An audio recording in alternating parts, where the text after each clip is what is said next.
Allez, on est parti. 3, 4.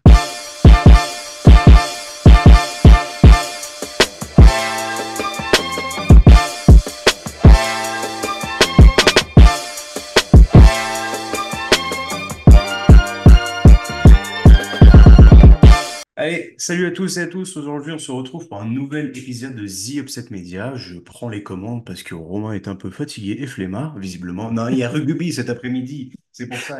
Les joies de l'Aurélie. Il garde l'énergie pour le cachou. Donc voilà, je suis en compagnie de Romain aujourd'hui. Comment vas-tu? Oh bah écoute, ça va, hein, hors du top 10, tout va bien. On suit une progression linéaire vers le bas. Alors, excuse-moi, mais tant que tu n'es pas hors du top 16, je ne te parle pas. Donc voilà. Ok, je partage pas la même caste, d'accord. Ouais, ouais, là, on travaille. On travaille juste. Donc voilà, on se retrouve aujourd'hui avec Romain pour discuter du final countdown, de la dernière ligne droite, du rush final, parce qu'on vient de passer la 26e journée. Il ne nous reste plus que 8 journées d'Euroleague. C'est le temps de faire le bilan. Il y a des équipes qui ont besoin de gagner, il y a des équipes qui ont suffisamment gagné. Et on sait que cette année, l'Euroleague nous a ouvert les portes du play-in, donc 10 équipes auront accès à la post-season.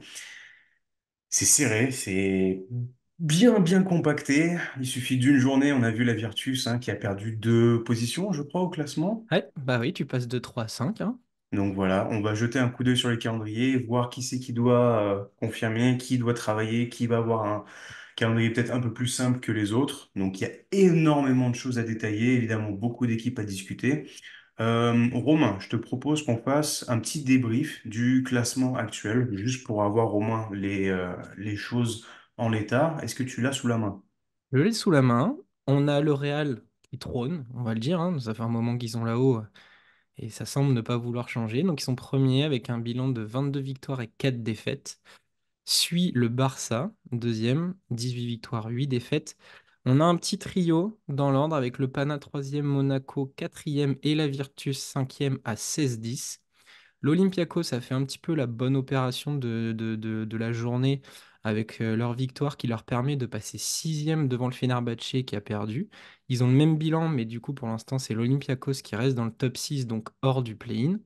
Et ensuite, on a donc le Fenerbahçe, je l'ai dit, avec le même bilan. Baskonia, huitième, qui gagne une place avec 14-12. Et on a les deux derniers qui ferment donc les 10 premières places. C'est Valence et le Maccabi à 13-13. Derrière, on a le Partizan qui est encore dans les roues du Maccabi et de Valence avec 12-14. Et ensuite, on a Milan, Kaunas, l'Anadolu, le Bayern à 11-15, toujours voilà c'est comment en chasse-patate En ils disent renard des surfaces. ouais, le chasse-patate de l'été. Donc 11-15. Zvezda qui décroche petit à petit avec 10-16, ils sont 16e. Et ferme la marche l'Alba Berlin et l'Asvel avec 5-21 pour la 17e et la 18e place.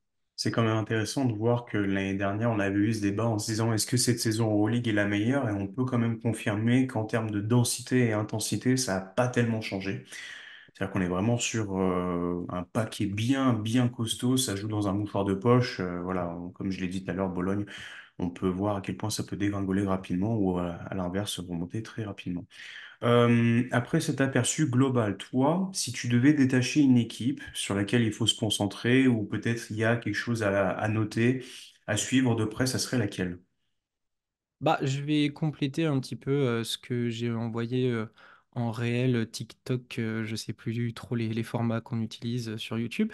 Mais De Jones. ouais, mais voilà, c'est ça.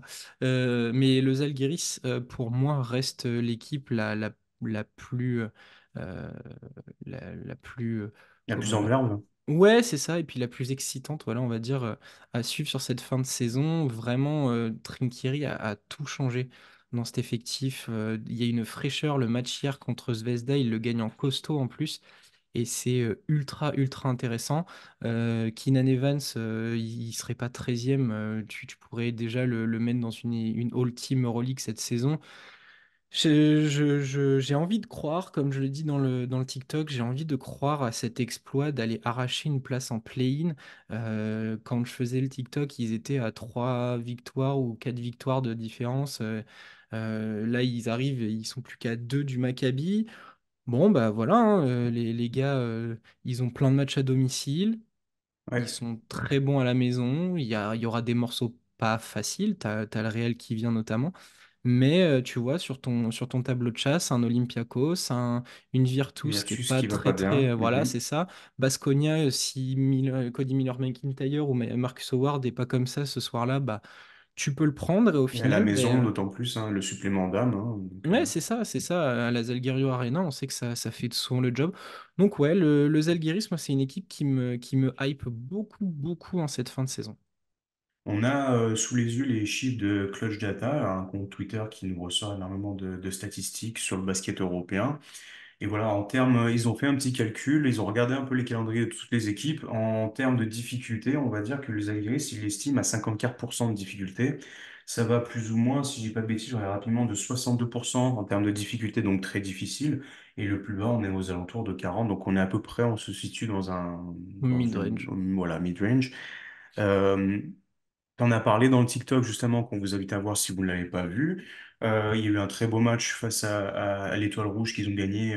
J'aurais envie de dire au forceps, mais ils ont quand même fait preuve de véritable patience et tranquillité quand même. Parce que certes, t'as Thiago Dos Santos qui nous fait un double-double. Il y a quand même des gars. Gros double-double. Il y a Mitrovic qui est en pleine bourre aussi, mais ils ont tenu bon jusqu'à la fin. Donc, Ouais, après, je pense que Tesvezda, si vous avez vu les images, t'as envie d'arracher la tête aux arbitres quand même. Parce ouais, que ouais. il y a une action qu'ils sont pas allés vérifier. Je sais pas si Sféropoulos avait pas le, Le challenge. ouais, le challenge.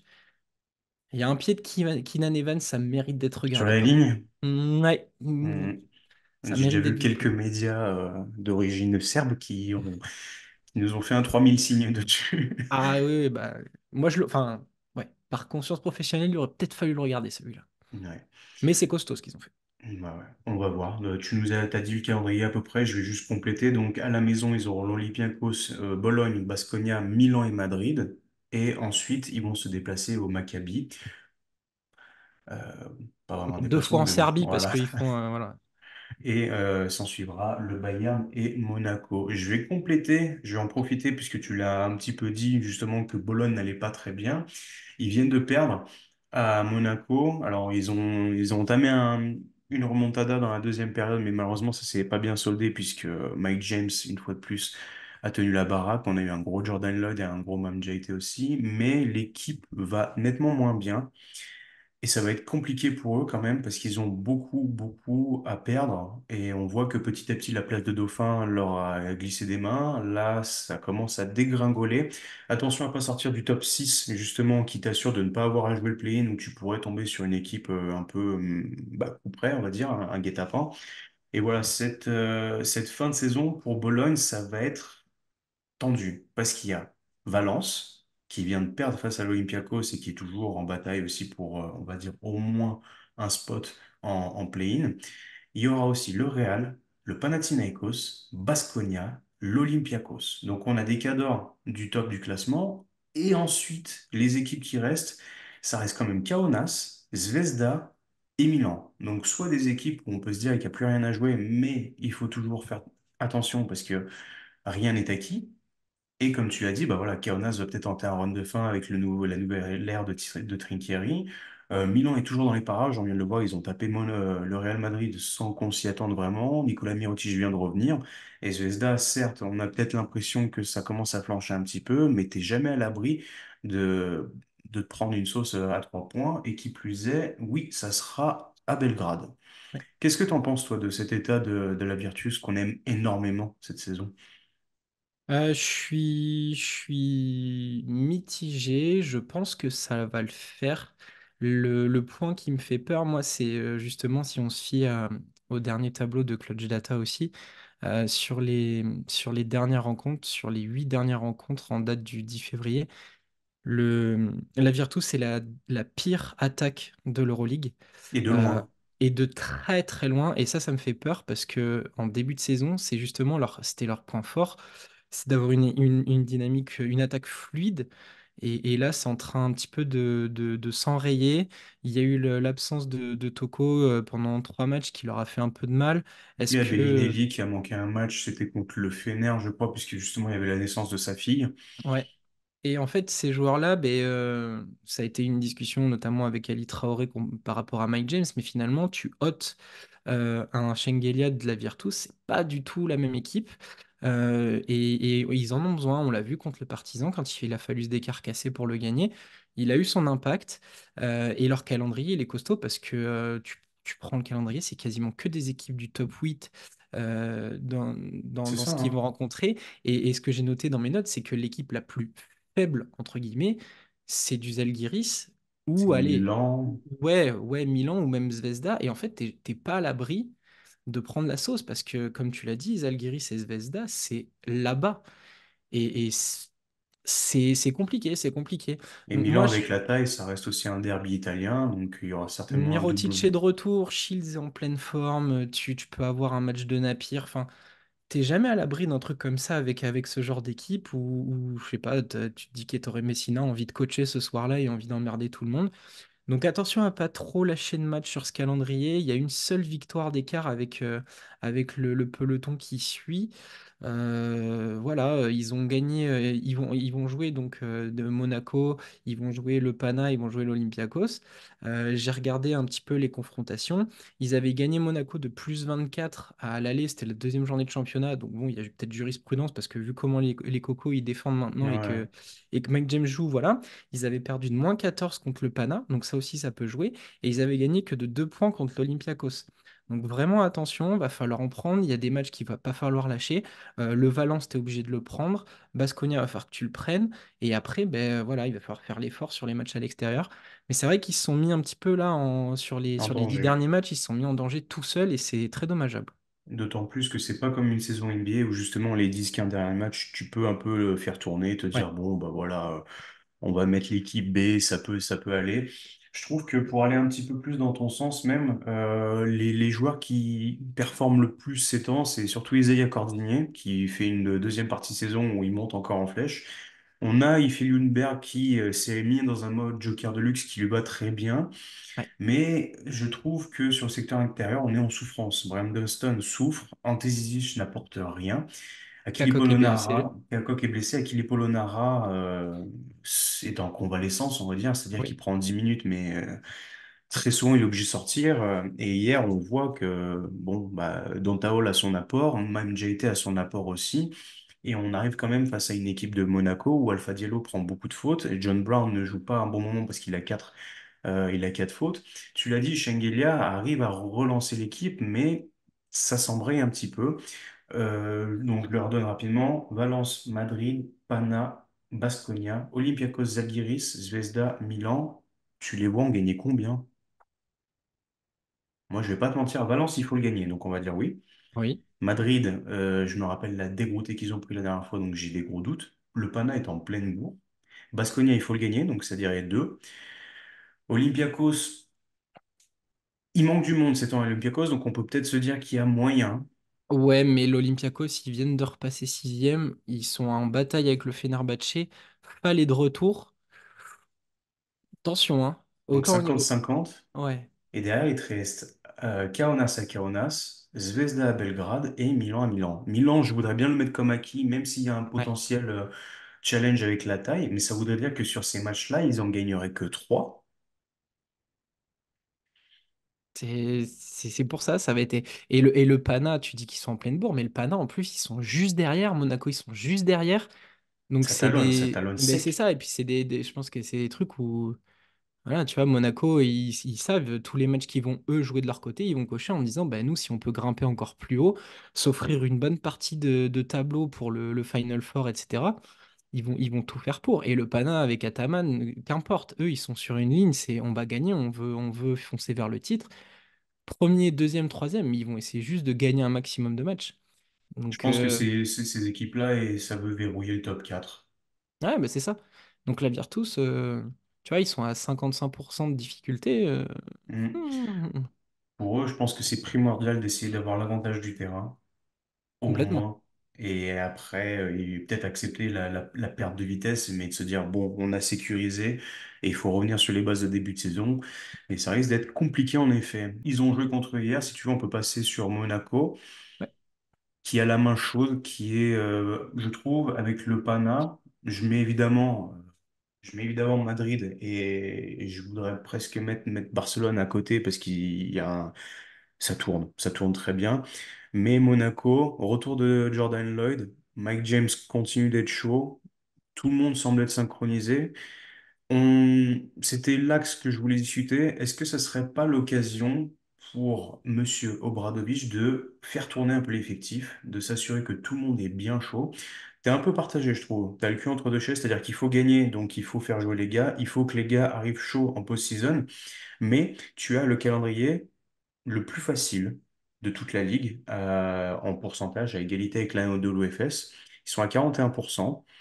Et est-ce que, c'était ma question, est-ce que ça serait pas le temps d'essayer de responsabiliser un peu plus en termes de minutes Kemba Walker pour voir s'il peut pas arriver à prodiguer quelque chose en post-season? Je te fais rapidement le calendrier de Monaco. Hmm. À la maison, il y aura Zvezda, Milan, Valence, le Zalgiris et le Bayern. Et ensuite, il n'y a que quatre déplacements, non, trois déplacements, Barcelone, l'Alba et l'Asvel. Donc les déplacements sont pas si fatigants que ça. Il n'y a que le Barça qui reste le gros morceau. Il va avoir une pause avec les Leaders Cup, Copa del Rey, etc. Et après, tu te retrouves avec les deux derniers en déplacement. Et à la maison, il n'y a que Valence qui est actuellement en lice pour le top 10. Hmm. Est-ce que c'est pas le moment de se dire, allez les gars, on se met là tous ensemble, on va arriver tous bien chauds, on se peaufine et on y va.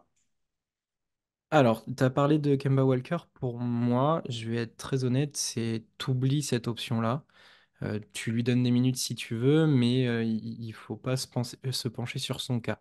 Mhm. Par contre, sur la fin de saison, là où Obradovic a tout à y gagner, c'est d'établir un plan pour la post-season en mode si Mike James passe à côté ou s'il y a une équipe qui nous le flingue en défense, comment on fait? Parce que oui, Mike James est sur une saison potentielle MVP. Ça va dépendre très clairement de leur fin d'année, de leur classement final. Mais quand on voit que le mec reste sur les 8 derniers matchs à 3 matchs à plus de 30 d'évaluation, et en plus il fait 28 contre Baskonia, 29 contre le Fener, et qui tourne à 21 d'éval de moyenne, enfin voilà, vous savez tous comme moi à quel point il est brillant. Donc le mec est sur une saison MVP, mais on sait tous que Monaco est ultra dépendant de Mike James. Tout le monde le dit, dès que Mike James n'est pas là, c'est un peu plus compliqué. Du coup, pour moi, Obradovic, la seule option qu'il a de dispo, c'est peut-être l'utiliser un peu moins ou alors trouver des solutions pour utiliser les autres avec lui ou sans lui. Jordan Lowe, il est de retour, il a fait un bon match hier. Ils en ont besoin. On a vu à quel point depuis qu'il est là, c'est un joueur ultra clutch, ultra important pour Monaco. La défense, elle est au top. Si on reprend, pareil, hein, je me fie toujours à Clutch Data, mais si on reprend leur tableau des dernières semaines, Top 4, il c'est me la semble. même troisième. Ils sont troisième meilleure défense de l'Euroleague derrière le Pana et Valence. Donc si Monaco arrive à garder cette défense, parce que de toute façon, ils ont les physiques pour, ils ont les joueurs pour, quand on pense à Diallo, à John Brown, on sait qu'ils vont être relous au possible. Mais si en plus ils arrivent à trouver une option où Mike James arrive à déléguer et à offrir d'autres possibilités en attaque pour la post-season de Monaco, je veux bien faire un mea culpa et commencer à voir Monaco comme un candidat très très sérieux à un Final Four, à une finale potentiellement. Je dirais pas qu'ils gagneront parce qu'il y a beaucoup beaucoup d'équipes qui sont capables de les déranger. Mais voilà, pour moi, Obradovic doit travailler là-dessus. Il doit garder cette défense et juste trouver de la fluidité en attaque. Trouver un Mike James capable de déléguer, de faire confiance. Peut-être ne serait-ce que voilà utiliser son binôme Mike James Lloyd, tout simplement. S'ils n'ont pas confiance aux autres, et bien, au moins que les deux trouvent leur rythme, mais ils en ont besoin. Ils ont besoin de ces derniers matchs pour travailler pour la post-season. Je veux pas de relâchement. Kemba Walker, c'est un pari et marketing, c'est pas un pari basket cette année. Donc voilà, moi, il faut qu'il travaille là-dessus et je pense que derrière, ça peut devenir très très intéressant. Hmm, complètement d'accord avec toi. Je reste quand même sur l'idée de, il y a quand même pas mal de matchs où tu peux peut-être titulariser Walker, juste pour voir, tu vois. Tu lui donnes les 15 premières minutes du match. À voir. Ça peut être un échantillon, mais c'est certes pas le projet. Par contre, quand on refait la liste des prochains matchs, sur les 8, ça, Monaco doit faire 7-1.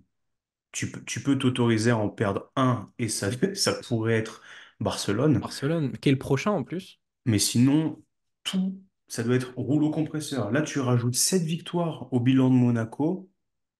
Attention, attention, et qui plus est, j'en ai parlé avec vous en off hier. J'en connais un qui a quand même consolidé sérieusement son cas de MVP pour la course là. C'est-à-dire Ouais, que Schengelia a manqué des matchs et la Virtus va moins bien. Monaco aussi repasse devant, plus Mike James qui bat le record de scoring all time, qui passe devant Spanoulis et il sécure, on va dire, la troisième place.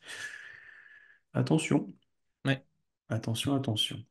Est-ce que tu as envie de parler d'une autre équipe ou je continue à te lancer Bon, sur... vas-y, déroule, déroule, moi je t'accompagne, hein, on est bien. Bon, on va peut-être parler un petit peu des cadors de cette compétition. Le Une Real maison Madrid, blanche. ouais, une maison blanche, pas l'Asvel. De toute façon, on joue envers nous. Donc, hein. Le Real Madrid, je l'avais noté. Échauffement avant la bataille finale. Que dire? Saison régulière incroyable. Je voudrais me pencher à nouveau sur les tables des précédentes saisons, mais est-ce qu'on serait pas en présence du meilleur bilan de l'histoire? Seulement 4 défaites, à voir combien ils en auront à la fin de l'exercice complet. Mais en tout cas, il va pas falloir se relâcher. Je pense que Chus Mateo a sorti le fouet, là, ça va commencer à suer sévèrement du côté du Wizz Center, parce qu'il y a énormément de gros clients qui vont se pointer. Et ça va peut-être être l'occasion de voir si Chus Mateo va nous faire comme l'année dernière, c'est-à-dire je brouille un peu les pistes, vous savez pas trop comment je vais vous préparer, comment je vais vous cuisiner, ou alors on va vraiment avoir l'élève hyper sérieux et appliqué.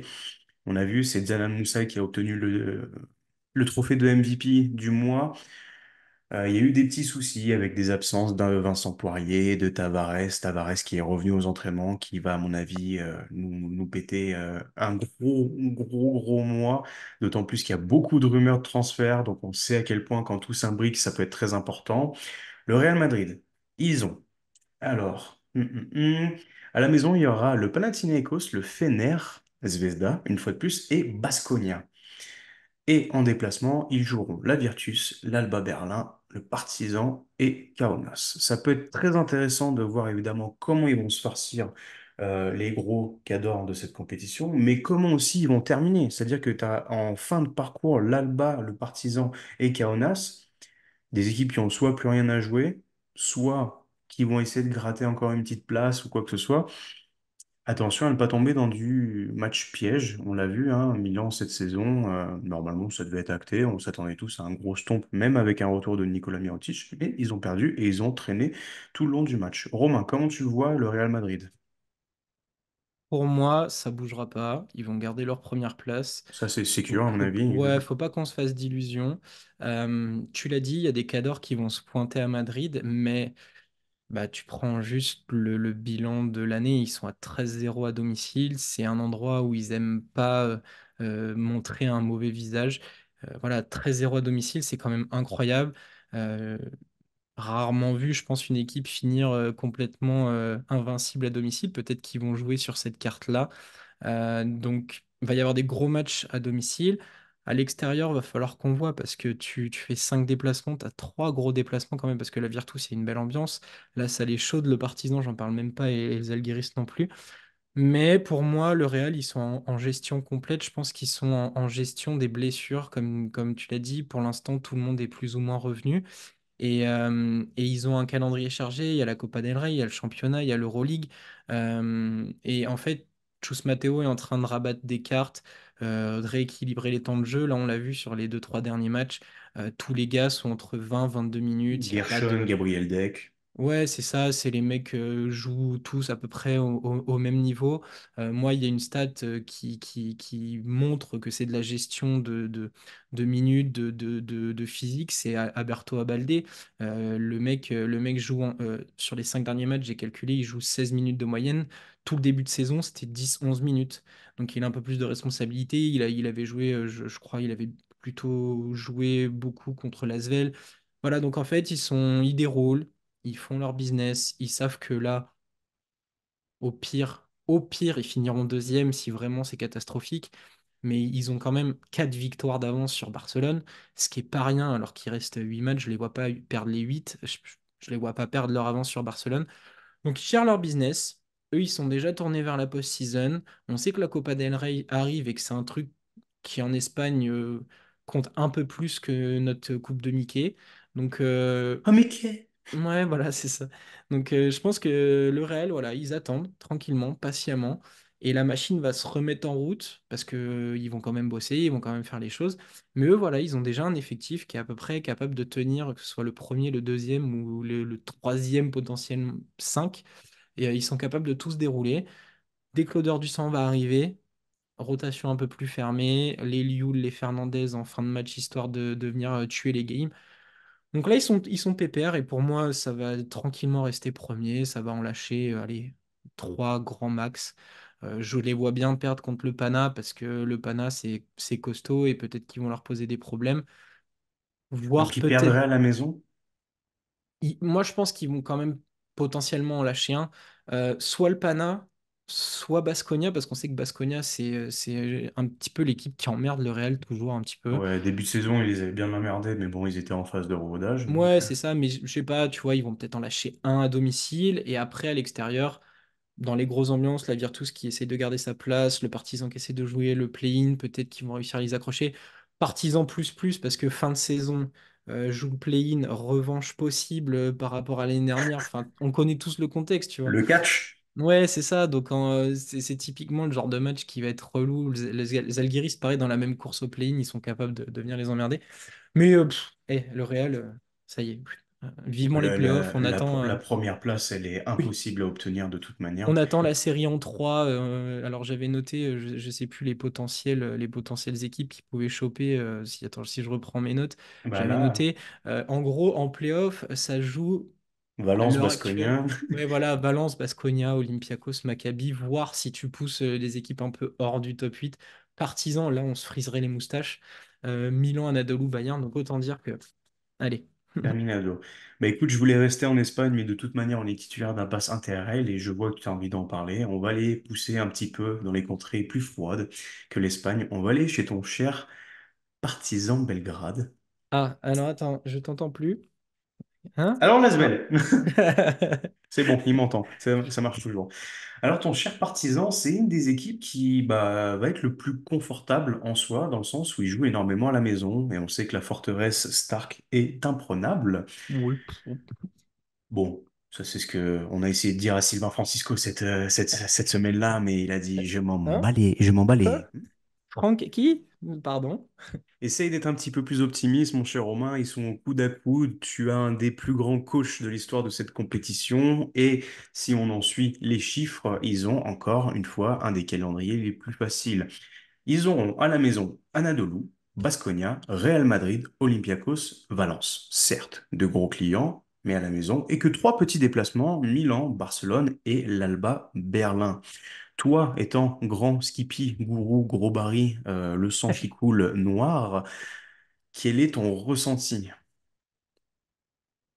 Euh, En fait, je suis très partagé parce qu'on a eu une grosse discussion là sur notre WhatsApp Fantasy avec Rejoignez-nous, vous le savez, on Re- s'amuse très bien. ouais. Et parfois on parle sérieusement et ça a été le cas après le match contre le Bayern. Et moi, en fait, j'ai ce sentiment qu'il y a un truc qui est en train de se passer dans cette équipe où Obradovic n'arrive pas à faire parler la magie comme l'année dernière. Alors, il y avait des joueurs potentiellement d'un statut différent. On pense à des Le Sort, à des Exum.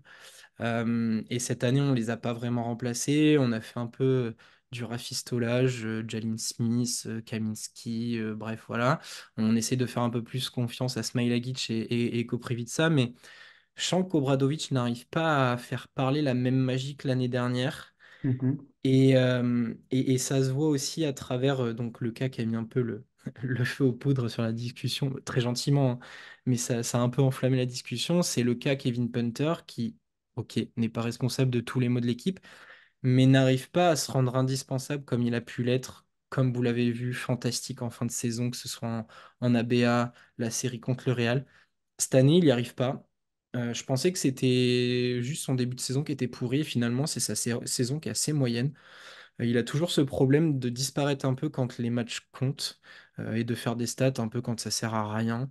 Euh, Et voilà, je sais pas. C'est là où moi je suis assez pessimiste. Sur leur fin de calendrier, les matchs à domicile, je vais dire ils vont lâcher peut-être le Real qui va venir en costaud, mais on sait qu'ils sont capables, ils l'ont déjà fait.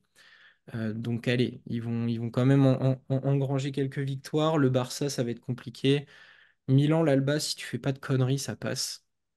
Valence, Mais ça ça- devrait passer. J'imagine bien l'Olympiakos leur faire défaut aussi. Le match face à Baskonia va être à suivre quand on voit tout le storytelling, même si c'est pas grand-chose avec Chima Moneke notamment et sa séquence sur les lancers francs et Nunali et compagnie. À voir. Après, Valence, là où ça me fait peur, c'est que c'est une des meilleures défenses. Défense, On oui. sait qu'en attaque, ça va être pas ouf. Ah, tu Par peux dire contre, dégueulasse, hein, t'as commencé à ouais, le dire, mais ouais. ouais, j'essaie d'avoir quand même du respect. Mais Tu parles à un mec de euh, Lasvel, hein, donc ça va. ouais, c'est vrai. Mais du coup, ouais, Valence défensivement, s'il casse le rythme. Déjà qu'on n'a pas un jeu qui est très beau, qui est plus sur l'efficacité et qui est pas beau. S'ils font déchanter la machine, ça va être assez compliqué. Donc voilà, je suis. C'est pas 50-50 là pour moi de voir le partisan en play-in, c'est allez 40-60. J'ai même l'impression qu'ils vont réussir à se foirer. Parce qu'il y a des choses inhabituelles là sur les dernières saisons que je vois. Faites que le calendrier les aide, c'est tout. Mais même ça, je suis plus sûr, tu vois, je suis plus très certain. Pour revenir sur deux points que tu viens de discuter, je trouve que Kevin Punter est juste tout seul et on lui demande des choses qu'il ne devrait pas faire.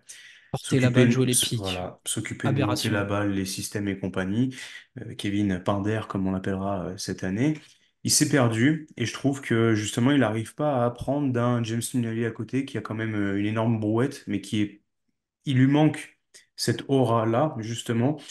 Et tu l'as dit, vous avez rafistolé, vous avez essayé de reprendre des profils similaires à ceux que vous avez perdus, mais qui par conséquent ont moins d'expérience et du coup, à qui se tourner quand on a besoin d'une figure de référence? James Nunnally, oui, très bien. Zach Ledey, je suis pas sûr que ça soit son type de personne dans le vestiaire. Et c'est assez compliqué. La seule chose, on va dire, qui va me rendre un poil optimistique, bah, elle se découpe en deux. C'est évidemment ce nombre de matchs à domicile, le très peu de déplacements et qui sont relativement faciles, comme tu l'as dit, Milan et l'Alba. Et de l'autre côté, c'est l'état actuel du Maccabi qui, Je rajouterai une autre équipe, mais vas-y.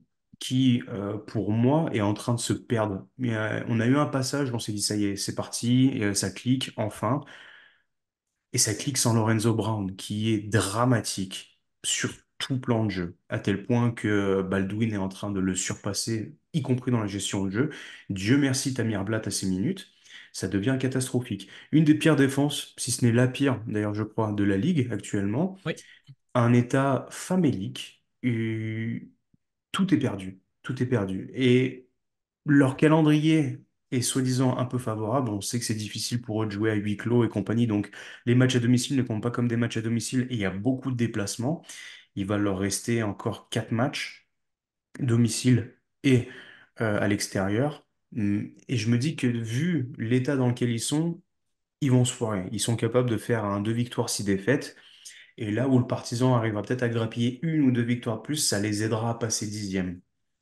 À voir. Mais, mais c'est là où je voulais compléter, et c'est très bien que t'en parles, c'est que pour moi, au final, le partisan, ça va être la faveur du calendrier et aussi attendre que les autres chutent. Toi, tu mets le Maccabi, moi, je suis plus à mettre Valence. Pour moi, Oui. Valence, ça va dégringoler.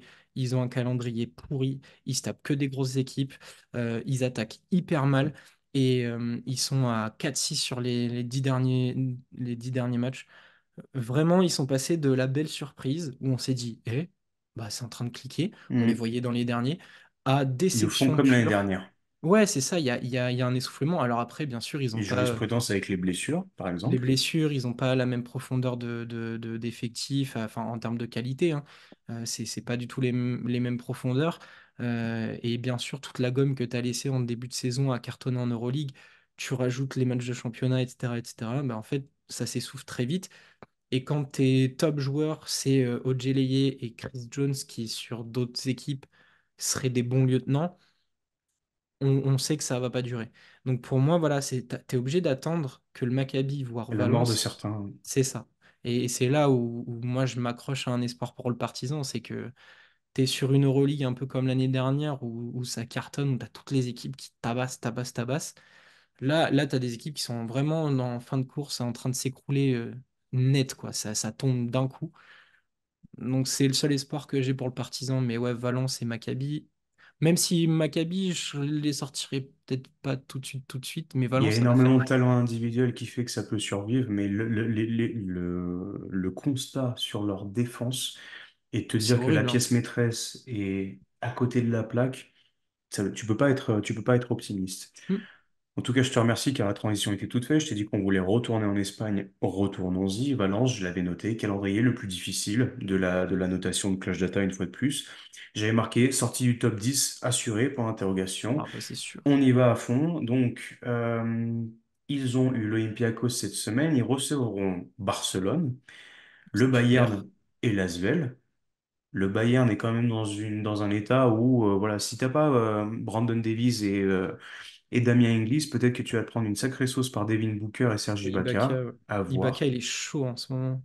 Et en déplacement, tu as Virtus, Dur, Monaco, dur, Fenerbahçe, très dur. Maccabi et Enfin, Partizan. dur. Mais une fois de plus, si le Maccabi et le Partizan sentent l'odeur du sang en se disant on peut se les taper pour repasser devant, c'est terminado. C'est triste, c'est très très triste, d'autant plus, voilà, comme on l'a dit, c'est le bis repetita par rapport à la saison, à la saison dernière, pardon. Et on sait qu'il y a une trêve en Copa del Rey, tu sais contre qui il joue? Bon, ça va être Baskonia Grande ou... Canaria, il me semble. Ah oui, donc bah là aussi, c'est Qui, pas gagné non plus. qui pète le fuego en Eurocup, qui est sur une dynamique incroyable, parce qu'en plus, cette année, peut-être, comme on avait pu en discuter avec Andrew Albicine l'été dernier, ils pourront aller en Euroleague. Donc voilà, si tu sors d'une passe Euroleague qu'on connaît actuellement, et en plus tu te fais rétamer, en fait, c'est presque en espérer qu'il se fasse rétamer en Copa del Rey pour avoir un moment de répit, ne pas aller trop loin dans la compétition, du repos pour pouvoir mieux rebondir derrière. Juste ça, ça fait trop de si, ça fait trop d'hypothétique pour se dire que ça va tenir bon. Ah, c'est sûr. Mais c'est sûr que Valence, de tout le top 10, c'est l'équipe pour laquelle je suis le plus pessimiste au possible pour qu'il reste, hein. Pour moi, c'est impensable, là, au vu des derniers matchs qu'ils ont sortis. C'est impossible. Et pourtant, enfin voilà, on était hypé. Damien, il s'est bien adapté. Il a fait un bon début de saison. Ojeleye, il performe. On a vu des bons trucs. On se disait même, bah, Et Valence, ils Jones ont est pas le monté en talent, mais puissance. ouais, c'est ça. On disait, ils avaient les idées à défaut d'avoir des gros joueurs et c'était cool. Là, tu demandes à n'importe qui, même aux copains de chez Squeak, hein, je suis pas sûr que à choisir entre Milan et Valence, qui a envie de commenter quoi, hein. Mm. Il y a une autre équipe pour laquelle je suis, on va dire, pessimiste, mais peut-être pas à ce point-là. Je suis une fois de plus pas serein quant au sort de Baskonia aussi. L'année dernière, ils sont sortis quasiment sur les dernières journées. Ils sont bah, là un petit peu en ballottage. Ils ont eu l'Asvel, une victoire facile avec un Cody Miller-McIntyre, bah, tout bonnement historique, pas d'autre Oui, mot. voilà. Et le petit problème, c'est que, donc oui, Copa del Rey aussi, comme pour eux, mais il y a trois réceptions à la Fernando Buesa Arena, mais par contre, il y a beaucoup de déplacements. Oh, et puis voilà les déplacements, hein. Ah là, on va y arriver, mais Oh. attention à la fatigue. Et bah allons-y, de toute manière. Réception de l'Alba Berlin, de Milan, l'Anadolu. 3-0 obligatoire. Obligatoire. Et Théa, attends, Obligatoire. j'ai pris comment? J'ai pris le bilan, ils sont à 8-6 à la Boissa Arena. Ce qui est plus que mitigé. Il y a eu quand même des défaites en début de saison, notamment sous Penaroya, donc on peut les mettre un peu de côté. Mais là, c'est 3-0 obligatoire, nécessaire, primordial, parce que du coup, tu te déplaces à Istanbul pour le Fener, à Belgrade pour le Partizan, à Kaunas pour le Žalgiris, au Petit Wizing Center pour le Real Madrid. Celui-là, à la limite, vu que c'est un peu le dernier dans les calendriers, on espère un repos Ouais. en croisant les doigts. Et du Mhm. coup, le dernier, c'est la Virtus qui aura certainement tout à jouer. Bah, toutes les équipes à l'extérieur, à peu près, sauf le Real, ont tous un truc à jouer. Donc c'est horrible pour eux. Baskonia, on peut se dire qu'il y a quand même un effectif, c'est avec des mecs capables de te faire gagner le match. On a vu Milan McIntyre, on a vu Marcus Howard, on a vu Chima Moneke cette saison. Mais voilà, tu fais le signe, les dents de scie, il faut pas se rater là. Ah non, mais c'est sûr. T'es dépendant de Howard et Miller McIntyre qui, s'ils ont décidé de sortir vraiment l'exceptionnel, sont magnifiques et l'effectif tourne bien. Moneke, il est toujours assez régulier, mais régulier moyen Pas ces au derniers temps. scoring. C'est ça, il est moyen, il Il sort peut pas faire un de. 6-13 ou un 18-3. Ouais, c'est ça, et c'est très bizarre. Et moi, j'ai un des facteurs X qui m'ennuie, c'est la blessure. J'espère pas pour très longtemps, mais c'est des Kerskis qui, début de saison, magnifique. Le mec tourne à 16 déval, il fait moins de 10 points, mais il est Il est parmi les en meilleurs 9-9 en rebonds. gros. Voilà. Ouais, c'est un truc de ouf. Et tu voyais que c'était un joueur qui apportait de l'énergie. Il est versatile et tout. Donc, Et là, ils ont vraiment, la c'est. chance, c'est que Marinkovic a commencé à reprendre un peu le dessus. On a eu un bon match de Daniel Diaz aussi récemment. Mais voilà, t'es en mode, bah, j'imagine bien Dusko, allez les gars, faut se bouger, machin et tout. On va compter sur Dani et Monsieur Vania, bah, c'est pas fou Ouais. quoi. Ouais, non, et puis tu sais très bien, enfin, Danny T'as perdu Diaz, il va. Chiozza, t'as Théodore à incruster dans la Ouais. mécanique. C'est pour ça, en fait, tu es dépendant de ton bac courte et après, tu es dépendant de comment Moneke va vouloir écraser l'équipe d'en face. Si on lui donne pas les clés, si on lui donne pas le lead sur ce match, lui, il va faire le travail de sap, il va faire son boulot, il va amener de l'énergie, etc., etc. Mais voilà, ils ont besoin de trouver une symbiose, un truc où tout l'effectif marche ensemble, sauf que bah, j'ai l'impression que c'est pas l'ADN Baskonia. Baskonia, c'est beaucoup de mecs qui vont taper des perfs incroyables, qui C'est vont. ça. Et offensivement, bah voilà, c'est très dépendant. Marcus Howard, s'il a envie de jouer le héros, mais qu'il est à 2-13 à 3 points, il va quand même continuer à shooter parce que les La shooters continuent de confiance. shooter en Mhm. français. Et voilà, Miller McIntyre, il est all-time, mais il est all-time face à Lasvel. Est-ce qu'il Eh, sort? Je veux pas te rendre triste, mais croise-moi, vas-y. mais est-ce que Miller McIntyre sort 20 passes face à Campazzo? Est-ce qu'il sort un triple-double face à Avramovic à la Stark Arena? Ou est-ce qu'il arrive à prendre autant de rebonds face à Smith, Soulanovas et Biroutis? Moi, je peux te dire que face à Joël Ayayi et Armel Traoré, il se fait manger, mon pote. Ah bah en BCL, bien sûr que ça passe. Mais en Euroleague, c'est compliqué.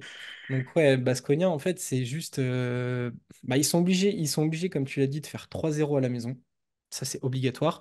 Le calendrier les aide parce que bah à l'Alba, t'es obligé de les tordre. Milan, t'es obligé de les tordre. Et l'Anadolu, vu qu'ils sont un peu en galère, mettez pas à l'abri que le Shane Larkin regarde Marcus Howard en disant Eh, Darius, coucou les je te connais, copains. toi, mais par contre, je suis meilleur. Ouais, c'est ça. Ouais. Darius Thompson qui fait Attends, Miller McIntyre, t'as fait combien? 20 passes? Ok, attends, Oh, je le m'en charge de nul. ça. Tu vois? Donc, t'es pas à l'abri que ça fasse un gros match. Après, à l'extérieur, t'es obligé de l'exploit. L'exploit, il serait que tu prennes, allez, sur les 5 matchs, t'en prennes deux trois. Tu prends Fener, parce qu'ils sont capables de leur Fener, casser les partisan, pieds. Kaunas. Ah ouais, j'aurais mis la Virtus à la place de soit Ouais, Kaunas, mais soit la Virtus, Partizan. si c'est le dernier match, ils sont capables de dire, bon, cadenas, tu vois. Ouais, après, je sais pas, attends, je vais regarder leur calendrier, voir si c'est le dernier match ou pas, mais voilà, ils sont. La Virtus, c'est le dernier à domicile, en tout cas. Hop, attends, je vais regarder leur calendrier. Bah, le prochain match, c'est le Fener à Istanbul. Donc voilà, Mhm. bah, ton objectif, premier exploit après la trêve, il est là, tu es obligé de l'écrire direct. Et ton dernier match, ouais, c'est la Virtus. D'ailleurs, en plus, tu finis, alors, Pas la dose, hein. calendrier cochon, tu finis par les deux déplacements Real Virtus. Hum. C'est en double semaine? Non, 5 avril Real et 12 avril Donc, Virtus. t'as le temps de te faire masser et reposer un peu les corps, quoi. Mais... Par contre, tu as une double semaine à piquer des hannetons, Partisan déplacement, Kaunas. ouais, c'est ça, déplacement partisan, déplacement Zalgiris. Miam, miam. Ouais, ça va être chaud. Je te pose une dernière question pour Baskonia. On a pu en discuter notamment avec Chima Moneke lui-même lors d'une interview. On mettra Allez le lien. allez la visionner si vous ne l'avez pas fait, évidemment. Est-ce que Dusko ne devrait pas tenter d'intégrer Moneke dans le starting five? Oh oui, oui, oui. Alors ça marchait C'est-à-dire, là, bien on y parce que va, premier carton, le jus, on les tord, tu vois. bah, fais péter direct. Mais te pose pas de questions. Envoie-le. Arrête T'as pas de. ces Descartes. T'as pas CD Karskis, ton 5 là contre Lasvel, t'avais Danny Diez et je sais plus qui. Enfin, allez, là t'as plus le temps. T'as plus le temps. Envoie tes forces vives. Voilà, direct. Après, tu peux faire entre guillemets une Paris basketball, des rotations courtes, tu changes vite les joueurs histoire de potentiellement faire chier sur les rotations de l'équipe adverse et de renvoyer Moneke sur une fin de carton où les mecs ils envoient. Alors je sais pas, je vais prendre un effectif un peu bancal où tu as Justin Bean en face de toi, viens maillotcher Ouais, avec c'est Moneke, ça. ou je sais pas, je vais dire une connerie, Erkan Osmani à l'Anadolu, Voigtman à Milan. Allez, Je suis surpris qu'il n'ait pas encore fait, honnêtement. Et là, c'est vraiment le moment où, pour moi, ça va bien dans la philosophie de jeu de Douchko. En plus, Moneke nous l'a dit, il irait à la guerre avec lui. Bah, vas-y, c'est le moment, là, vas-y. Là, c'est, tu vois, tu prends la serviette des joueurs, il faut qu'il y ait du jus qui sorte, quoi. C'est vraiment ça. et en plus, le secteur intérieur de Baskonia en ce moment peut se le permettre, ces rotations courtes, hormis Khalifa Diop, qui je crois en plus a été opéré là, Ouais, je sais pas si c'est hier soir, cette nuit, mais enfin il a été opéré. Kotsar est revenu, il se montre un petit peu. Costello est revenu de c'est blessure, pas fou, pareil. quoi, hein. C'est pas fou, mais au moins ils sont là. S'ils sont capables de De faire chacun tourner, donner ouais. 5 minutes, 5 minutes, 5 minutes, dans des styles différents, parce que Kotsar, il va être sur le pic, le short roll, mettre un dribble, monter. Costello, il va popper, ça va écarter les défenses. Moneke, il est capable à peu près de tout faire. Voilà, donc tu peux casser les pieds à pas mal de monde. Et en plus, t'as Rokavopoulos qui commence à se montrer, à apporter de bonnes minutes. Voilà, t'as le choix sur les postes 4-5 à tourner rapidement, à faire plein de combinaisons possibles et à faire tourner des têtes. Si en plus, tu arrives à jouer avec ces intérieurs en transition, avec les deux dragsters que sont Cody Miller-McIntyre et Marcus Howard, où les mecs vont arriver, vont, même après un panier marqué, vont pousser, vont dire, bah tiens, viens à 45, on se pose un pic. Et après, tu fais, je sais pas, comme j'ai dit, soit le roll de Kotsar, soit le pop de Costello. Tu fais un spin screen avec n'importe lequel. Sur un rythme effréné, avec des petites rotations et Moneke qui, lui, est capable de tenir 40 minutes à faire des allers-retours, tu peux trouver un truc à faire. Et comme on l'a dit pour d'autres équipes, ça peut être bien, justement, d'arriver dans cet état d'esprit, t'es bien chaud, tu vois. Parce que ça marche aussi, il y a beaucoup de joueurs qui marchent à la confiance et à l'état de forme actuel, hein. Marcus Howard, je veux dire, tous ces gars-là, s'ils arrivent avec la petite icône de la flamme pour le play-in ou les playoffs, c'est tout bonheur pour eux, Ouais, et quoi. puis c'est l'objectif de, je pense, toutes les équipes, N'importe quelle là. équipe, ouais. Écoute, je vais te proposer encore deux petits sujets. Là, on sort un petit peu de la gloire, on va dire.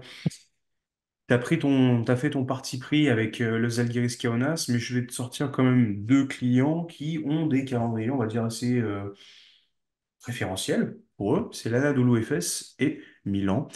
Actuellement, l'Anadolu Efes est sur un bilan de 100 victoires avec l'assistant coach d'Erdem Can depuis qu'il est parti. Et Milan, on a parlé, le retour de Mirotic, ça va un peu mieux. Ils viennent de taper le Real Madrid, ça peut peut-être galvaniser les hommes. Non, attends, un peu de narrative. Est-ce qu'un barreau d'honneur est possible pour une de ces deux équipes? J'aurais eu envie de dire oui si l'Anadolu avait gardé Erdemcan. Non, parce qu'en fait, et pour expliquer aux gens, je suis le mec le plus convaincu que les deux dernières victoires de l'Anadolu, ils auraient pu Tu le faire es avec Erdem l'Ardemchan. Caniste. Oui, exactement. Je pratique l'Ardemchanisme depuis un petit moment déjà. Je suis co-créateur du fan club d'Ardemchan. Voilà, on appelle ça les stashmologues. Et, et du coup, voilà, l'Anadolu, pour moi, en fait, ils ont fait un move trop rapide. Ils ont pas attendu. Alors oui, ils sont dans un sale classement parce que du coup, bah, ils sont 16e, quoi. Enfin, Mhm. mais ils sont encore dans la course. Et tu fais un run de deux victoires, ça y est, t'es déjà de nouveau dans le top 10. Et Ardem Chan, on le coupe dans un moment où t'as que des blessés, où les mecs, ils ont dû aller chercher 40 gars dans le championnat turc et italien pour essayer de trouver des rotations. Ils faisaient jouer des gars qui sont 15e, 16e rotation de l'effectif. Et puis, d'un coup, bah, tu as l'assistant, il arrive, et puis tu as Bobois, Larkin, Bryant. Ils sont tous de retour, et là, on fait Oh, bah, l'Anadolu, c'est bon, hein. Ah, c'est pas mal, hein. Bah, D'autant oui, plus qu'ils venaient de taper la Virtus, mais après ils prennent une gifle. Je crois que c'est d'ailleurs contre Kaunas. Et là, le management a dit c'est trop. ouais, c'est ça. Bah, ça a été ouais, la goutte de trop, les mecs qui avaient 30 points d'écart à un moment, où, je sais pas. Ouais, ça finit 95-70, quelque chose comme ça. Mais ouais, je sais pas. Après, Allez, peut-être que les joueurs en pouvaient plus d'Ardem Chan, hein. Ça, c'est on possible. saura jamais. Ça. Mais en vrai, pour moi, qui te dit qu'Ardem Chan, il tape pas Maccabi? Je vois les matchs, là, Maccabi, Bayern, Non, Alba. Maccabi viennent de le Oui, faire. oui, ils Donc, viennent de le faire, pardon. Donc Bayern à la Bayern, maison, Alba, Olympiakos, Alba, Zvezda.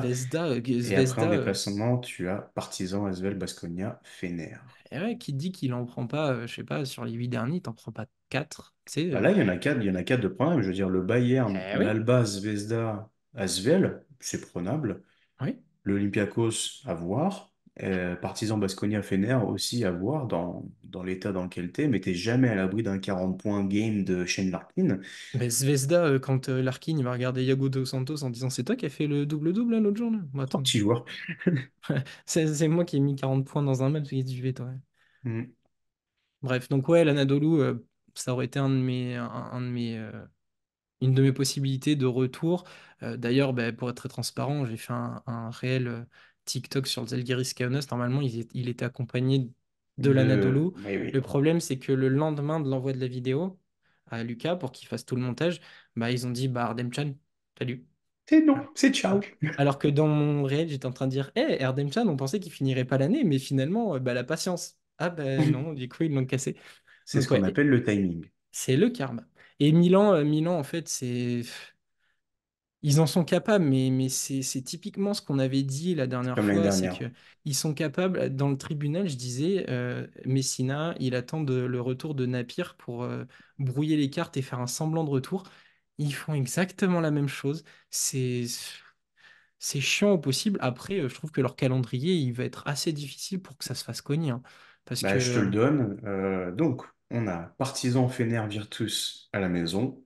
bah, ça, c'est pas gagné As- déjà. Asvel, Baskonia, Monaco, Kaunas, Maccabi Bah, c'est pas en gagné non plus. déplacement. Ils l'ont noté comme 48% de difficulté. L'Anadolu, c'est 41. C'est le plus faible avec Monaco, du coup. Je trouve que je suis assez d'accord avec toi. L'Anadolu a quand même plus de chances d'obtenir plus de victoires sur cette période de match-là que Milan. Mais une fois de plus, on n'est jamais à l'abri d'un gros match de Shavon Shields, d'un retour de Nikola Mirotic Ouais, et c'est d'un match ça. de Shabazz Napier. Mais d'un point de vue personnel, si j'avais en souhaité une des deux équipes à nous faire un vrai barreau d'honneur et te dire, bon, bah, t'as fini 11e, t'es à la place du con, pas grave, les pouces en l'air un petit peu, je préférais que ce soit l'Anadolu Efes quand même, pour beaucoup de joueurs qu'on a su apprécier au fil de la saison. Évidemment, les Shane Larkin, les Bobois, les Thompson et compagnie, mais surtout, je veux dire, des gars qui se sont battus, qui ont fait vraiment le sale boulot pendant l'absence d'autres joueurs ou qui ont su se montrer en plein milieu d'une saison Euroleague, une fois de plus relevé, des mecs comme Mike Dome, comme Dan Oturu ou Derek Willis. Ouais. Chapeau, honnêtement. Donc à voir. Honnêtement, ça risque d'être compliqué quand même de passer devant des équipes comme Kaunas et Munich, où je trouve il y a une dynamique globale qui est un petit peu meilleure. À voir. Ouais, ouais, mais après, bon, c'est des équipes, ils passeront probablement pas le cut, hein. Même, tu vois, le Bayern, dans leur fin de saison, ça semble très compliqué. Ils sont tellement irréguliers, il manque tellement de pièces au puzzle de l'assaut pour pouvoir commencer à taper le play-in, play-off. Donc, ouais, compliqué. Même Zvezda, Mais à c'est la sûr que... base, au final, on pourra dire, ah oui, il y a eu beaucoup de blessés, etc. Mais il y a des fondations qui ont été posées, il y aura des Ouais. améliorations à faire. Ça serait intéressant de se poser sur le cas Bayern, comment redonner plus d'armes à Pablo Lasso, peut-être pendant l'été, l'épisode un My GM. Eh oui. Est-ce que tu veux parler d'autre chose avant que je sorte la nappe, le pinard, le sauciflard et qu'on se mette à parler des équipes qui sont en Eurocup?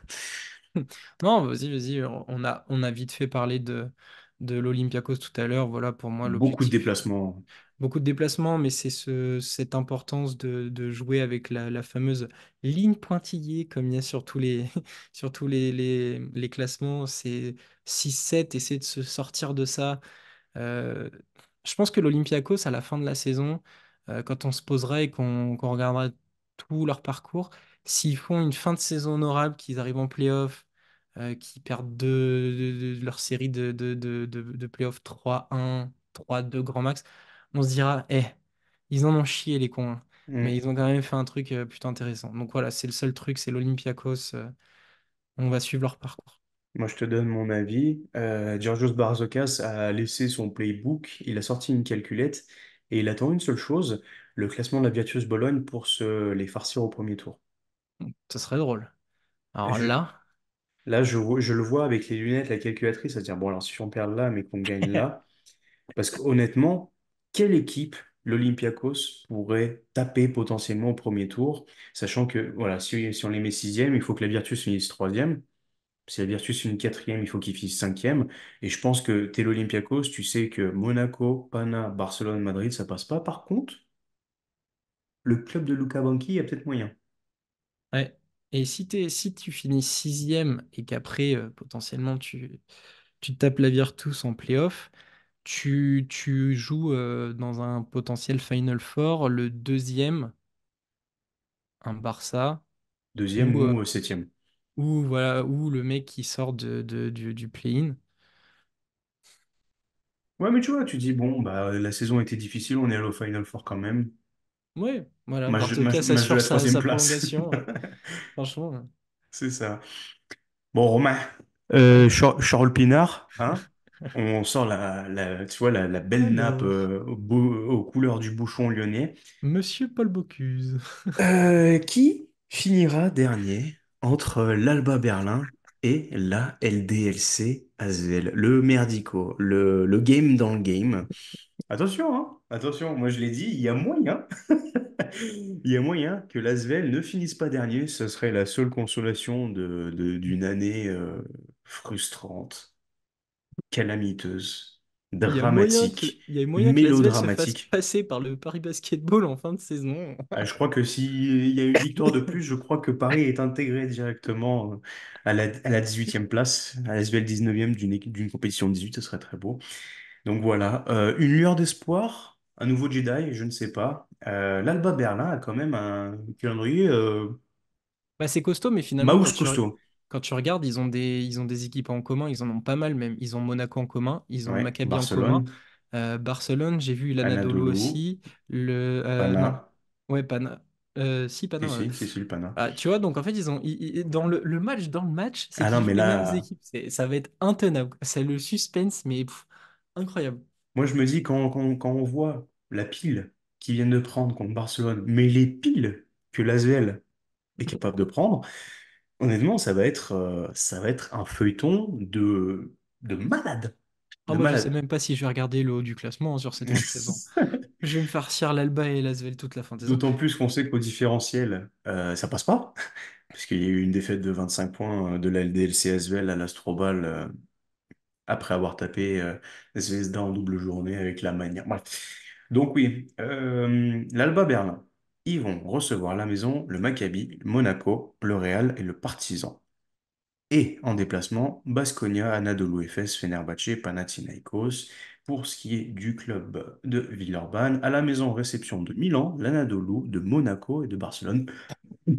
Et en déplacement, le Panathinaikos, le Yes. Maccabi Tel Aviv, l'Olympiakos et Valence. Ces déplacements, c'est les trucs où il y a des ambiances chaudes partout. Bon, Qui en je- gagne combien? bon, waouh, vache. Salaud. Moi, je vais tenter l'optimisme. L'Asvel prend le match de Milan à la maison et prend le match à Valence. Je t'accorde celui à Valence, Milan. T'es sûr que tu vas prendre le Mirotic Game? Absolument pas. Absolument pas. Paris Lee vient d'être blessé au doigt. Apparemment, c'est pas si grave que ça, mais quand même. Nando De Colo devrait revenir, mais il y a la leader comme. Et Fall est blessé. Mais est-ce que tu as déjà entendu parler d'un garçon qui s'appelle Mbaye Ndiaye? Bah oui, tu étais très étonné de le voir dans mon équipe fantasy. Il m'a rapporté 10 points, honnête. Eh, c'est un point de plus que Paris Lee, hein. Et tu m'as dit quoi? Tu m'as dit, bah, t'aurais dû miser sur une Noam Yakov. 10 déval. Parfait. Nickel. Moi, je demande pas plus. Ils sont dans mon roster MyGM Asvel l'année prochaine, hein, donc. Ah, mais ça. Ouais. ouais, ça va être compliqué. Moi, alors, Moi, j'ai envie de. je ne vois pas Berlin en gagner un. Ouais. Mais le truc, c'est qu'avec eux, t'es tellement pas à l'abri que, je Ils ont sais tapé pas. Barcelone une fois, donc on sait Ouais, jamais, t'es hein. pas à l'abri qu'il y ait une soirée où tout tombe dedans, où Comment ça, Procida, Matt Thomas, Zaniolo. Ouais, Justin c'est Bean, ça. Sterling Brown. Ah oui, ah Parce ouais. que, bon, à défaut d'avoir du talent, ils ont clairement un fond de jeu par rapport à l'Asvel, ça, on va pas se le nier. Bon, ouais, effectivement, quand tu vois le calendrier, c'est un peu compliqué. Le Non, calendrier est compliqué, il y a un fond de jeu, mais de l'autre côté, l'équipe, il n'y a pas de fond de jeu. Il mais y il a y a un un calendrier calendrier. que aussi, mais il y a des joueurs sur le papier meilleurs. Ouais, c'est clair. Ouais, après, l'Asvel, là où, Est-ce que si on Timothée fait. Luwawu a pas envie de faire un match à 35 points dans la tête de Messina? Dédicace aussi aux gens qui aiment beaucoup Timothée Luwawu, qui porte beaucoup le ballon. J'ai vu cette critique sortir partout avec des TLC, j'en peux plus. Il porte trop la balle, il joue tous les ballons. Ouais, en attendant, c'est peut-être l'un des seuls talents super qu'il y a dans cette équipe. Donc, compliqué. Non, mais après, l'Asvel, J'ai mal à mon équipe. si on fait un peu de politique, il y a une phrase et un truc qui est sorti il n'y a pas très longtemps, c'est que le board de l'Euroleague, donc là, les grandes instances, ont le droit de retirer la licence à une équipe si, alors la phrase que j'ai lue, c'est s'ils finissent dernier 3 saisons consécutives ou je sais plus combien de fois en 5 ans ou un truc comme ça. Bref, il y a une phrase Ouais, comme ça ouais, qui ouais. existe. Ouais, ouais. Faudrait peut-être commencer à se mettre ou à se les sortir du coup, mais faudrait peut-être commencer à se bouger, quoi, Et Lasvel. pour rajouter ça, on a eu énormément de commentaires de la part du board cette année de l'Euroleague qui a dit la gestion de Tony Parker n'est pas bonne. C'est sorti dans la presse le lendemain de l'éjection de Gianmarco Poseko. C'est pas pro. On sait à quel point quand même l'Euroleague cherche à avoir une image polie, Propre. Hmm. propre, marketing aussi. Est-ce qu'on peut se permettre d'avoir un club qui fait bah, n'importe quoi, qui médiatiquement parlant est catastrophique? Et pour revenir à ta question, je passe un peu du coq à l'âne, mais Timothée Lewawu Cabarro est le joueur qui perd le plus de balles dans le classement, tac tac tac. Sixième position de l'Euroleague, avec 2,5 ballons de perdu. C'est autant que Matteo Spagnolo, ça se comprend. Facundo Campasso, ça se comprend pas. Voilà. Hmm. Donc oui, il y a eu des matchs à 5, 6 pertes de balles, évidemment. Mais bon, voilà, je trouvais ça intéressant de se stimuler un petit peu. On sait que The Upset Media, c'est un peu le père des petits peuples aussi. Mais question intéressante pour toi qui suis, enfin, Aïe, aïe, aïe. qui supporte dans le mauvais sens du terme Lasvel. Est-ce que tu sens le board capable de dire, bah cassez-vous en fait. Ah oui, oui, Vous oui. avez, vous avez un club comme Paris qui arrive avec l'Adidas Arena, un coaching de fou, des joueurs et un groupe qui bossent bien. Ils sont en train de rouler sur l'Eurocup. Donc eux, en plus de potentiellement avoir une invitation, ils vont peut-être se la prendre tout seuls comme des grands. T'as Grande Canaria qui pousse derrière. T'as les clubs, Il y a du monde, hein. On en a c'est parlé. l'Apoel Besiktas, Jérusalem, Hapoel, des trucs comme ça. ouais. Ils sont tous en train de demander des gros projets comme ça. Hapoel Tel Bah, Aviv. ouais, c'est ça. Est-ce que du coup, tu penses que Moté Younas et Bodiroga, ils vont dire à Parker, bon, t'es mignon, tu nous as vendu un projet à long terme, sauf que t'as perdu tous tes jeunes, t'as perdu toute crédibilité, t'as perdu ton frère, le copain italien Attends, c'est bon, quoi. Enfin, tu sens vraiment qu'ils en sont capables? Je pense que là, il va avoir un gros coup de règle sur les doigts et on va voir. Ouais, Mais honnêtement, je sais que l'Euroleague est très agacé quant au marché allemand. Alors le Bayern est un peu mis à part parce que c'est quand même porté énormément par le club de de foot foot, ouais. du Bayern, mais il y a quand même beaucoup d'agacement venant de l'Alba Berlin. Mais quand tu vois que sportivement, l'Asvel aussi, ça va pas. Alors oui, Aaron avait dit peut-être que les premières saisons d'un club comme Dubaï, ça rapportera pas énormément de victoires aussi. Mais honnêtement, quand tu vois le nombre d'équipes au projet sportif qui toquent à la porte, on est quand même dans une situation en France où on peut se dire qu'on a une locomotive de 4 équipes qui portent le basket, l'étendard français très haut qui sont Paris, Monaco. Bourg tape très très fort et l'Asvel, en mettant l'Asvel quatrième cette année, ce qui est relativement grave. Donc, je me fais du souci, mais en même temps, honnêtement, vu le jeu présenté et vu les retours de l'organisation, bah, on est là pour aussi faire du sportif, hein. On n'est pas là pour faire que de la moulaga et du blabla. Donc, je serais pas surpris. Pas cette année, je pense, parce que il y a peut-être encore beaucoup de cartes à jouer, notamment voilà, la carte Vincent Collège, la voir arriver gros comme une maison. À voir honnêtement, mais évidemment, bon, là, c'est un autre débat, mais si moi j'étais CEO ou très haut dans l'administration, je peux vraiment dire que l'Alba Berlin et l'Asvel, j'enlève la licence là. Alors, je vais me faire la Tu défense. défends ta paroisse, l'Alba Berlin, Oui, mais l'Alba Berlin, surtout que la statistique de jouer les dernières places ne marche pas tout le temps, parce que l'année dernière, je rappelle qu'ils ont laissé l'Asvel et le Pana dans leur dos. Et ils étaient à égalité avec le Bayern Munich. Donc moi, je vais défendre l'Alba Berlin jusqu'au bout. ça sera coupé au montage. C'est pas moi qui fais le montage, mais ça sera coupé au montage. Bah voilà, on a fait quand même un bon gros aperçu de cette ligue de 16 bon, 18 équipes d'Euroleague. Romain, est-ce que tu as pensé à quelque chose d'autre qui te vient à l'esprit? Je pense qu'on a vraiment, voilà, on a parlé énormément d'équipes. Je vous conseille peut-être qu'on l'incrustera dans la vidéo, cette photo de Clutch Data, justement. Alors, il y a encore la journée qui vient de se terminer dans l'affichage, mais ça peut être Oui. très intéressant pour vous d'avoir un œil clair, puisqu'on a quand même parlé d'énormément d'équipes, on a eu beaucoup de répétitions d'équipes, mais voilà. Une fois de plus, une fin de saison qui s'annonce intéressante. On va peut-être pouvoir reparler bientôt des trophées également. On a encore beaucoup de choses qui arrivent. Donc voilà. Merci à toi, Romain, pour cet épisode. Mais merci à toi d'avoir animé, d'avoir présenté tout ça. On remercie aussi Clutch Data parce que donc ils nous ont permis d'avoir des stats clés, mais aussi ils nous ont contactés pour voilà travailler, enfin pas travailler avec nous, mais ils nous ont partagé plein de trucs. Ils Pour voyaient collaborer, qu'on oui. voilà, ils voyaient qu'on partageait leurs trucs, qu'on les utilisait. Donc un coucou à eux. Ils nous ont fait un petit message en DM en nous remerciant et on leur a dit que c'était avec plaisir de relayer ce qu'ils faisaient. Donc voilà, on leur Et passe le d'ailleurs, coucou. n'hésitez pas à nous dire en commentaire si un épisode sur des statistiques avancées, ça pourrait vous intéresser, que ce soit juste savoir comment les personnes font pour recollecter de la data, tout simplement, ou même voilà pour faire un peu de scouting. On aura peut-être, qui sait, on leur fait un coucou, un épisode pour discuter de BCL, de Euroleague, de Betclic ou n'importe quelle autre compétition, tant que c'est du basket européen. Donc voilà, une fois de plus, un grand merci d'avoir visionné. N'hésitez pas à vous abonner, à poser un petit like, à partager. Ça nous fait toujours plaisir. Vous êtes de plus en plus nombreux et ça nous fait vraiment très plaisir. Sur tous les réseaux, Twitter, Facebook, Instagram, TikTok. On est là, ça arrive très fort dans les bacs. Merci à vous et on se dit à très vite. Ciao, Ciao. ciao!